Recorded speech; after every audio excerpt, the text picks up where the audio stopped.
For me, it was a silent, what you would call a silent killer. I was feeling real good, real good. I said, well, if you're feeling good, now's the time to go to your doctor for a checkup. And then he said to me, by the way, you have a problem, and it's not a slight problem. He said, you're diabetic. And that's sort of like the beginning of my journey, the beginning of my odyssey. But I knew that somebody out there had to help me deal with the diet. Before I went to the nutritionist, I wrote down a list of questions that I wanted answered because I wanted to make sure that in the process I didn't leave anything out. In general, I'm a little bit confused. What general diet plan should I follow? And I must say she was pretty good about answering them and then helping me along. Also, I have some excellent information on reading food labels.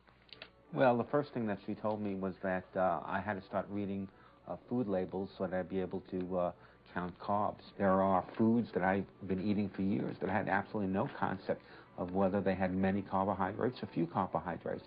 But now that's a very important part of my life.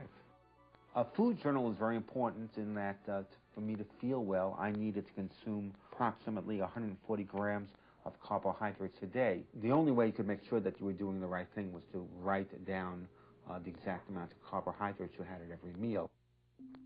So for breakfast, I had an English muffin, which is about 25 grams of carbohydrates.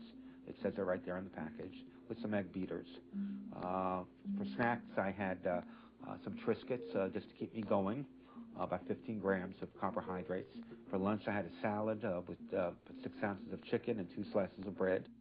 So one slice of bread or one serving would be 17 grams of carbohydrates, and 2 slices of bread would be 2 times 17, or 34 grams of carbohydrates. And that's what I'm going to write down. The way you were able to write down the correct amounts was to look on the boxes. On this day, I had 25 carbohydrates English muffin for breakfast. I had 35 at lunch with roast pork with vegetables and rice, and I had a snack of 34 carbohydrates with pretzels.